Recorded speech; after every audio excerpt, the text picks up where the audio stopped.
Preview.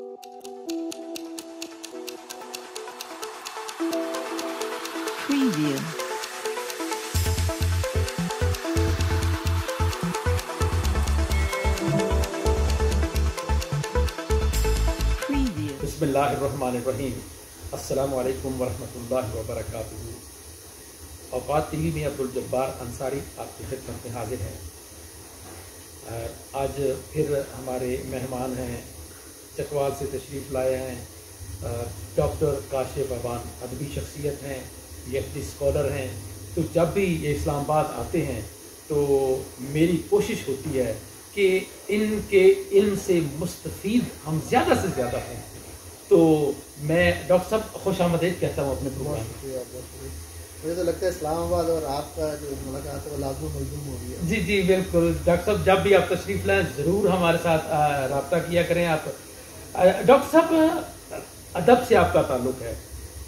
یہ ضرب المثل یہ کیسے بنتی ہیں، اور پھر اخان، پنجابی میں اخان کہتے ہیں، اس کے بارے میں تھوڑا سا بتائیے ہمیں. انٹرسٹنگ بات ہے. ایک ہوتا ہے یونیورسل ٹروتھ، ایک لفظ بولا جاتا ہے. جی. یونیورسل ٹروتھ کا مطلب یہ نہیں ہے کہ مطلب یہ چیز کبھی غلط نہیں ہو سکتی. یونیورسل ٹروتھ کا مطلب یہ ہوتا ہے کہ پروبیبلٹی جو ہے اس کی وہ ہونے کے ابو 90% دریا سوکھ بھی جایا کرتے، لیکن دریا کا جو رستہ ہوتا ہے اس کے اندر جو نمی ہوتی ہے وہ بتاتی ہے یہاں سے دریا بہتا ہے. جیسے شعر ہے ڈاکٹر صاحب معذرت، مقتول بتاتے ہیں کہ قاتل پہ جوانی تھی. جی اس سے بات ریلیٹ کرتی ہے نا. جی پلیز. تو یہ والی بات ہے کہ دریا کا جو بہاؤ ہے، یہ دریا کی جو سمت ہے، یہ اسی جگہ سے گزرے گی، اسی رستے سے گزرے گی، اس لیول تک پانی آئے گا. یہ بزرگ بتا کے جاتے ہیں اپنے آنے والی نسل کہ بیٹا، وہ شعر ہے کہ نہ جانے کب لہر اٹھے بستی بستی ڈوب جائے. اچھا. بند بنا کر سونا جانا دریا دریا. تو دریا جو ہے کسی بھی ٹائم بفر سکتا ہے، پھیل سکتا ہے. تو یہی ضرب المثل ہوتی ہے. ایک نسل اس کو دیکھتی ہے، سمجھتی ہے کہ آگ کے اوپر جب لوہا پڑا ہوگا تو گرم ہوگا، اور اگلی نسل کو بتا کے جاتی ہے کہ جناب گرم توے کو ہاتھ نہیں لگانا، ہاتھ گرم ہوگا. اور تیسری نسل کہتی ہے بزرگ کہہ کے نے بابیاں کا کیا ہے اخان ہے کہ لوہا جب تب جاتا تو کتا ہو جاتا ہے. وہ اس طرح ضرب المثل بن جاتا ہے. ادروائز یہ کوئی ودیت شدہ یا وحی شدہ الفاظ نہیں ہوتا. ہاں بالکل ڈاکٹر صاحب. ایک عام ایک ضرب المثل میں آپ کے سامنے رکھتا ہوں کہ یہ جو ہے کہ آج کا کام کل پر مت چھوڑو، یہ کیا ضرب المثل ہے؟ یہ ضرب المثل ہے. اس کے بارے میں بتائیں، یہ اس کا کیا مطلب؟ اس کا مطلب یہ ہے کہ خان صاحب کو کہا تھا سمیاں نہ توڑا، اس کو چلنے دیں، ورنہ یہ ضمنی انتخابات کروا کے آپ کو نیشنل اسمبلی کا الیکشن نہیں ہونے دیں گے. لیکن انہوں نے آج کا کام کرنے کا کام، یعنی پنجاب میں 1 مہینہ اور کام کر لیتے تو آج ان کے پاس کرنے کا کام تھا، اس کو کل کے لیے چھوڑ دیا کہ اگلے ٹرم میں کر لیں گے. اور آج دیکھیں، آج وہ خود ریکویسٹ کر رہے ہیں کہ مجھے گرفتار نہیں کیجیے. نہیں ریکویسٹ انہوں نے کب کیا؟ وہ تو کہتا ہے جی میں گرفتاری سے نہیں ڈرتا. ریکویسٹ کب کیا انہوں نے؟ چلیں ہم آپ کی بات مان لیتے ہیں، ہم اس بات میں بحث نہیں کرتے. جی جی جی جی. کیونکہ وقت بتاتا ہے، وقت بتاتا ہے، آنے والا وقت بتاتا ہے. ہمارے یہاں تو کہا جاتا ہے، علی عباس جلال پوری تو کہتے ہیں کہ تاریخ خود کو نہیں دہراتی، لیکن وقت ضرور بتاتا ہے. ریفرنس بک میں سے کتاب اٹھا کے کہاں غلطی کی. تو غلطیاں جو ہیں یہ بھی ایک ضرب المثل ہے کہ غلطی جو ہے وہ نشان چھوڑ کے جاتی ہے. دوسری دفعہ آپ نے بچنا ہوتا ہے. اگر دوسری دفعہ آپ نہیں بچیں گے تو obviously پرابلم ہوگی. ورنہ ایک مثال موجود ہے، مثال میں سے مثال موجود ہے کہ بیوقوف شخص کو کیلے کے چھلکے میں سے پاؤں آیا، پھسل گیا، گر گیا، دوسری دفعہ پھر آیا، گر گیا، تیسری دفعہ اسے پھر کیلے کا چھلکا نظر آیا تو چلو آج پھر گرنا پڑے گا. تدارک نہیں کیا لیکن کیا گرنا پڑے گا. تو یہ بھی گرنے والی سچویشن تھی، تدارک نہیں کیا. اچھا ڈاکٹر صاحب، ایک اور ضرب المثل ہے کہ ہاتھی کے دانت کھانے کے اور دکھانے کے اور، جس کو انگریزی میں کہتے ہیں all that glitter is not gold, ہر چمکتی چیز سونا نہیں ہوتی. اس پہ تھوڑی سی روشنی ڈالیں، یہ بنی کیسے؟ دیکھیے اس میں تو فلاسفی ہے، اس کے اوپر حقائق ہے، اس کے اوپر گفتگو ہے، ہر بندہ بہت سی باتیں اس پہ کر جاتا ہے. لیکن بات یہ ہے کہ جو چیز پرکھوں سے نسل در نسل آتی ہے اس کے پیچھے ایک یقیناً کوئی نہ کوئی کہانی ہوتی ہے. ہر چیز ودیت، میں نے پہلے یہ بات کی کہ یہ ودیت شدہ چیزیں نہیں ہیں، یہ وہی نہیں ہے، یہ بنی ہے. اب اس نے کسی نہ کسی واقعے سے ہی اس نے جلا پائی ہوگی اور بنی ہوگی. تو اب اس لیے انسانی جو تہذیب ہے، جو ارتقاء کے مناظر طے کرتی ہے، ہم رویوں سے سیکھتے ہیں. ہم نے جو دھوکے کھائے ہیں، جو زخم کھائے ہیں، ان سے ہی ضرب المثال بنی ہے، چاہے وہ آستین کا سانپ ہو یا جب ہاتھی کے دانتوں والی بات. جب انسان ڈسٹروائے ہوا، انسانی جو تہذیب ہے، انسانی جو تاریخ ہے، جنگوں کی تاریخ، انسان کی تاریخ میں سے اگر آپ جنگیں نکال دیں تو انسان کی تاریخ میں باقی کچھ نہیں. انسان کے رویے میں اور انسان کی جبلت میں سے حکمرانی کی خواہش نکال دیں تو انسان کی کچھ ہو جاتا ہے. آج بھی اگر آپ جنگیں نکال دیں، آپ ایک دوسرے کو نیچا دکھانے والی ہر قسم کی خواہش جو ہے وہ ختم ہو جاتی ہے، اور رہ گیا ہاتھی طاقت کی علامت، اور ہاتھی انسان کے قدیم دوست اور ہاتھی انسان کی جنگوں کو دوست. تو جس جنگ میں ہاتھی نے، آپ کو پتہ ہے ہاتھی کی جبلت، ہاتھی زیادہ شور سے دور بھاگتے ہیں. اچھا. اور ہاتھی جنگوں میں بھاگنے کے لیے بھی بڑا مشہور ہے. جنگ قادسیہ میں، بلکہ جنگ قادسیہ سے پہلے یرموک سے پہلے بھی دومت الجندل کی جنگ میں خالد بن ولید نے کہا تھا کہ ہاتھی سے پریشان نہیں ہونا. تب عربوں نے پہلے جب ہاتھی دیکھا تو اس کی سون کاٹ دیں تو یہ واپس اپنے ہی لشکر کو تباہ کر دیں. اچھا. تو یہ جب سے جنگوں میں ہاتھیوں نے انسان کو دھوکہ دیا، تب سے انہوں نے کہہ دیا ہے کہ یہ دکھنے میں کچھ اور ہے، نقصان کرنے میں کچھ اور ہے. بظاہر آپ کے ہم نوار، اچھا خیال ہے، لیکن نقصان بھی آپ ہی کی طرف ہے. اس پہ آپ نے تکیہ نہیں. ایک عام جی پنجابی کا کھان ہے کہ ویلی رن پروہنیاں جوگی، یہ کیویں گل بن گئی؟ میں نے جو کتاب میں سے پڑھا ہے کچھ عرصے پہلے کی نظر میں آیا کہ یہ ہمارے ہاں جو پنجاب کا کلچر تھا، یہ پنجاب کا کلچر ہے. ہمارے یہاں پنجاب کا کلچر تھا اور یہ بڑا اچھا کلچر تھا کہ ہر گاؤں خود کفیل ہوتا تھا. اگر آپ 100 سال پیچھے چلا جائیں، آپ کے گھر میں یا آپ کے گاؤں میں باہر سے چیز آنا استعمال کے لیے موجود سمجھے جاتا. گاؤں والے ہر گاؤں میں کھڈی ہوتی تھی، کوئی نہ کوئی جلاحا بھی ہوتا تھا، وہ سوت سے دھاگا بناتا تھا، دھاگے سے کپڑا اس گاؤں میں ہی بن رہا ہوتا تھا. بالکل. پھر ہر ایک کا ایک سیپی درزی ہوتا تھا، وہ کپڑے بھی سی رہا ہوتا تھا. نائی ہوتے تھے وہ سارا کچھ موچی ہوتے تھے. بالکل ہاں، سیپی کا کام ہوتا تھا. ایک SME تھی، اسمال اینڈ میڈیم انٹرپرائز تھی، اور سارا ایک گاؤں خود کفیل ہوتا تھا. بارٹر سسٹم ہوتا تھا. آپ کو کسی چیز کی ضرورت ہے، آپ اس کو اناج دے کے وہ کام کروا لیتے. بالکل. گھر کا ہر فرد اس کام میں حصہ بٹاتا تھا.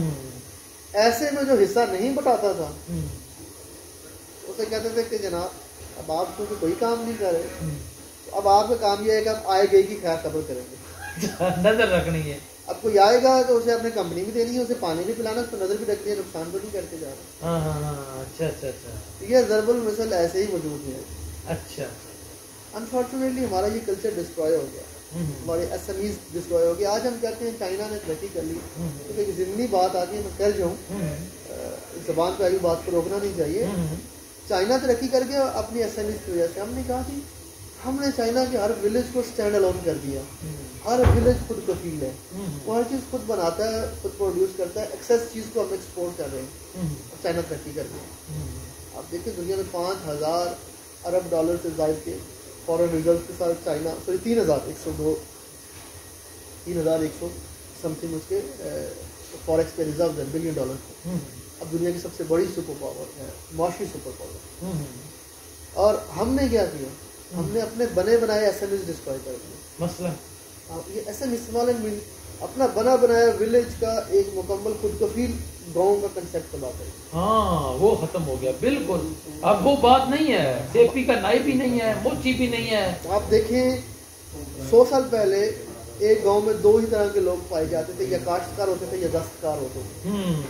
ہم نے دستکار کو لعنت بنا دیا. ہاں اس کے پیچھے کیا ہے, اس کو معیوب کیوں سمجھا جانے لگا؟ یہی رویے ایکسیپٹ نہیں کرنا.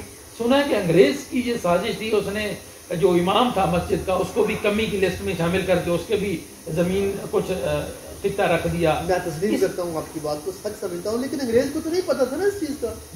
انگریز کو گائیڈ کس نے کرنا تھا؟ انگریز آپ کے معاشرے میں نیا تھا. آپ دیکھیں انگریز میں بہت سی خامیاں ہوں گی, لیکن انگریز وہ پہلا انسٹیٹیوٹ تھا جس نے ان چیزوں کو کاغذ پہ کنورٹ کیا, لاز بنائے ان کے. اس نے منیمم ویج ریٹ بنا کے تو دیا آپ کو, چاہے آپ نے اس نے مولوی کو 4th شیڈول میں ڈال دیا. اس کو بتانے والا کون تھا؟ اس کو بتانے والا وہ آپ کا کرسی نشین تھا, آپ کے گاؤں کا لمبردار تھا, آپ کے گاؤں کا چودھری تھا, جس کو کرسی ملی, جس کو پگڑی ملی, اور جس نے اس کو گائیڈ کیا. بندوبست ہوا نا. بالکل پہلے بندوبست میں ایک نظام بنایا گیا. پہلے بندوبست میں گورے کو جس نے بتایا کہ یہ کمی ہے, قصور اس بندے کا, یہ گورے کا, اس بندے کا, گورے مقامی ہے. آپ شاید آپ کو جس نے گائیڈ کرنا تھا وہ اس کو گمراہ کر رہا ہے. تو نظام کو بنا کے چلا گیا. نظام میں اصلاحات کی گنجائش تھی, کس نے اصلاحات کی کوشش کی؟ انہوں نے کوشش نہیں کی جن کو اس سے فائدہ ہوگا. یہ وہی لوگ ہیں, آپ کو پتا ہے گورا برا نہیں تھا. وہ گورا جو پاکستان میں یا انڈیا میں پیدا ہوا, گوروں نے بھی اس کو اینگلو انڈین کہا نا. انہوں نے اسے انگریز نہیں رہنے دیا, اس کو اینگلو انڈین کہا. اور جو اینگلو انڈینس کی چوتھی نسل جو ادھر پیدا ہوئی, یہاں پلی بڑی, آپ کو پتا انہوں نے واپس جانے سے انکار کر دیا. آپ کے پاکستان میں آپ کی بیوروکریسی کے 300 سے زائد گورے ایسے تھے جنہوں نے آپٹ کیا کہ وی ول لیو ان پاکستان, وی ول سرو پاکستان. آپ نے انہیں نیشنلٹی کا, آپ نے اپنی نیشنلٹی کا قانون نہیں بنایا, ان کو نیشنلٹی نہیں دی. اور جب وہ دھکے کھاتے ہوئے پہنچے کہ ہمیں بھی کوئی محکمہ تفویض کر دیا جائے, we are from Royal Indian Civil Service, تو کہا جی آپ تو پاکستانی ہیں ہی, پہلے اپنی نیشنلٹی لیں. آپ کے گورے یہاں پہ 30-40 سال یہیں رہ گئے وداؤٹ کسی آئیڈینٹی کے, اور مر گئے. آپ کے لیے وہ اینٹ روڑا تھے نئے پاکستان کی تعمیر کے لیے. آپ کو ان کے تجربے سے فائدہ اٹھانا چاہیے. بالکل. آپ کے کالے جو بادشاہ تھے جن کو پہلی دفعہ رول کرنے کا موقع ملا, وہ بیوروکریسی جو انڈین سول سروس سے آئی تھی, ان کو پہلی دفعہ خدا بننے کا موقع ملا, انہوں نے وہ قیمتی لوگ ضائع کر دیے. بالکل ویسے ہی جیسے پہلے بندوبست میں آپ لوگوں نے اپنے دستکار ضائع کر دیے, آپ نے معیوب قرار دے دیا. آج بے انتہا گمنام قبریں موجود ہیں لال پور میں. آپ جا کے دیکھیں گوگیرا میں, آپ جا کے دیکھیں مونٹگومری میں, آپ جا کے دیکھیں اباڑا میں. یہ سارے گورے وہ جو گئے ہیں, سارے گورے وہ جو نہیں گئے, لیکن آپ نے فائدہ نہیں اٹھایا. اسی طرح آپ نے دستکاری تو بات کر. ڈاکٹر صاحب اب ہم اپنی گفتگو کو اختتام کی طرف لے کر جاتے ہیں. دیکھیں آپ نے چائنا کا بتایا کہ اب معاشی سپر پاور ہے وہ, تو ہمارا ملک ابھی تک ترقی کیوں نہیں کر پایا اور کیسے ترقی کر سکتا ہے؟ چھوٹا سا سوال ہے انصاری صاحب, آپ بیمار ہو جائیں, آپ ڈاکٹر کے پاس جائیں, آپ ڈاکٹر کو کہیں کہ اوئے ویسے تو تمہیں کوئی شے نہیں آتی, لیکن چل پٹی کر دیں, ڈاکٹر آپ کا علاج کرے گا نہیں. جب آپ جسمانی طور پہ بیمار ہوتے ہیں آپ ڈاکٹر کے پاس جاتے ہیں علاج کروانے. جب آپ اقتصادی طور پہ یا معاشی طور پہ بیمار ہو جاتے ہیں آپ کسی معاشی ڈاکٹر کے پاس کیوں نہیں جاتے؟ آپ نے کسی معاشی ماہر کو آج تک عزت ہی نہیں دی, آپ نے اس کو اپنایا ہی نہیں, تو آپ کیسے ٹھیک ہو سکتے ہیں؟ آپ اپنی معاشیات کا علاج انفارچونیٹلی ان لوگوں سے کروا رہے ہیں جو عطائی ہیں. مثلاً آپ کا وزیر خزانہ کون بنتا ہے؟ ایک ممبر نیشنل اسمبلی. ایک ممبر نیشنل اسمبلی کے لیے ریکوائرمنٹ کیا ہے؟ سمپل بھی ہے. یہ بھی ابھی ہوئی ہے, چلیں ابھی کی بات کر لیتے ہیں. سمپل بھی ہے.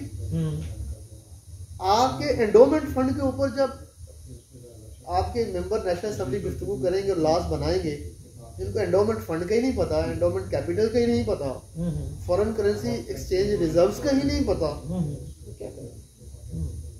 انفارچونیٹلی آپ نے ابھی تک اپنی بیماری پکڑی ہی نہیں, علاج کیسے کر پائیں گے؟ آپ کبھی بھی کامیاب نہیں ہوں گے جب تک حضور رسول پاک صلی اللہ علیہ وسلم الطیب اور طاہر کی ایک حدیث مجھے یاد آ گئی بیٹھے بیٹھے, اپنے آپ کو پہچانو, اپنے دشمن کو جانو. پہلے سیلف یور سیلف. ہم نے ریکگنائز ہی نہیں کیا کہ ہمارے اندر پرابلم کیا ہے. ہم آج بھی کہتے ہیں یس وی آر اوکے, ہمیں تو ڈیفالٹ کی طرف جا ہی نہیں رہے. بھائی ڈیفالٹ اور ہوتا کیا ہے؟ ڈیفالٹ یہی کچھ ہوتا ہے کہ آپ کا وہاڑ گندا ہو گیا, آپ مارکیٹ میں کوئی آپ کو پیسہ نہیں دے رہا.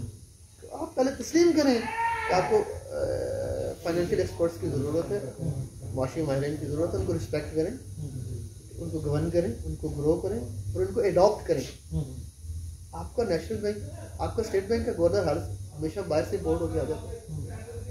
آپ کا اسٹیٹ بینک کا گورنر, آپ کا ایف بی آئی کا چیئرمین اور آپ کا فائنانس ہے منسٹر ایک بندہ ہونا چاہیے. ڈاکٹر صاحب ہمیں تو یہ بھی نظر آ رہا ہے کہ ہماری جو گورنمنٹ بنتی ہے, ابھی جو گورنمنٹ بننی ہے اس کو مینج کر لیا گیا ہے اور انٹرنیشنل اسٹیبلشمنٹ اس کو مینج کر رہی ہے. تو جب ملک ہمارا ہے, مینج وہ کرتے ہیں, تو پھر کیا یہ چیز رکاوٹ ہے؟ نہیں, تسلیم کر لیں کہ آپ کو اس ٹائم جو سب سے زیادہ ضرورت ہے وہ اپنی معیشت کو ٹھیک کرنے کی ضرورت ہے. آپ اچھے برے سے نکل آئیں, انٹرنیشنل اور نیشنل پالیٹکس سے نکل آئیں اور تمام قومی سطح پہ کنسنسس کر لیں کہ ہمیں اس ٹائم میثاق معیشت کی ضرورت ہے. بس آپ معاشی طور پہ ٹھیک ہو جائیں گے. کسی دور میں میثاق جمہوریت ہوا تھا, آج میثاق معیشت کر لیں. کچھ بھی ہو, تباہ ہونے والا پاکستان ہمارا. دیکھیں ہمارا ملک تو زرعی ملک ہے, اس کے باوجود یہ جو زرعی مطلب آپ کی جو چیزیں, سبزیاں, پھل, یہ پھر بھی مہنگے ہیں. کماؤ پتر تھا نا آپ کا, کماؤ پتر تھا. یہی چھوٹا سا پنجاب کا پورے متحدہ ہندوستان کو پال رہا. آج وہی پنجاب میں چھوٹا سا پاکستان نہیں پل رہا. ریزن کیا ہے؟ ریزن یہ ہے کہ 90s میں جی ڈی پی کا 72% جو ہے وہ ایگریکلچر دے رہی تھی, آج 23% دے رہی ہے. وجہ کیا ہے آپ کی؟ آپ زرعی زمینوں کو این او سی دے رہے ہیں ہاؤسنگ سوسائٹیز کے لیے, کاشت کیسے کریں گے آپ؟ تو پھر لوگ کہاں رہے ہیں ڈاکٹر صاحب؟ آبادی بھی تو بڑھ رہی ہے. بلوچستان میں کیوں نہیں آپ گرو کرتے ہیں؟ بلوچستان میں کیوں آپ جہاں سے جیسے ہی ہابر ریور روڈ سے اندر جاتے ہیں تو میلوں لکھوں تک آپ کو میدان نظر آتا ہے, وہاں پہ نہ بندہ نہ بندے کی ذات, وہاں تو ڈر جاتے ہیں آپ ہم کھو تو نہیں گئے. اب دیکھیں جو اسلام آباد کے لوگ ہیں یہاں کے, وہ بلوچستان میں جا کر رہے ہیں. اسلام آباد آپ نے آباد کیا نا جی, کراچی سے اٹھا کے لوگ لے کے آئے تھے, وہاں تو پورے ملک سے لوگ آئے تھے. چلے آپ کیپٹل کراچی سے اٹھا کے لے کے آئے تھے, تب تو انہوں نے سوال بھی کیے ہوں گے نا. تب یہ کیا تھا؟ یہاں بھی تو کوئی مائی بیٹی بکریاں چڑھا رہی تھی نا جی, جنگل تھا بالکل. تو ایک اور اسلام آباد بنا دیں بلوچستان میں. آپ نے شہر کون سا آباد کیا ہے؟ شہر اسلام آباد ہی ہوا ہے بس. قبلہ تو یہی تو وجہ ہے. وہی والی بات, اپنے پرابلم تو سمجھیں, اپنے پرابلم کو ریکگنائز تو کریں, سولوشن دیکھیں. جب آپ تسلیم نہیں کرتے کہ اس میں بیمار ہوں, تو دوائی نہیں لیں گے. بالکل صحیح بات ہے. پہلے تسلیم تو کریں بیمار ہیں, پھر دوائی لیں گے, پھر سمجھ آئے گا کہ دوائی اثر نہیں کر رہی, آپ سرجری کی ضرورت ہے. پھر آپ انستھیزیا بھی لیں گے, بیہوش بھی ہوں گے اور او ٹی پہ بھی جائیں گے, او ٹی ٹیبل پہ بھی جائیں گے اور نشتر بھی برداشت کریں گے. تسلیم ہی نہیں کر رہے کہ ہم بیمار ہیں, تو ہم کیسے آپ کو ٹھیک کریں گے؟ جی ڈاکٹر کاشف عوان بڑی پرمغز گفتگو کر رہے تھے. انہوں نے کہا جیسے میثاق جمہوریت کیا گیا، اسی طرح میثاق معیشت، ڈاکٹر صاحب میثاق معیشت کی ضرورت ہے. ڈاکٹر صاحب یہ کہہ رہے ہیں کہ میثاق معیشت کی ہمیں ضرورت ہے، تب جا کر ہم جو ہے وہ ترقی کر سکتے ہیں، ہم خود کفیل ہو سکتے ہیں اپنے تمام معاملات میں. تو اس کے ساتھ ہی عبدالجبار انصاری کو اور میرے معزز مہمان ڈاکٹر کاشف اعوان کو اجازت دیجیے. اللہ حافظ.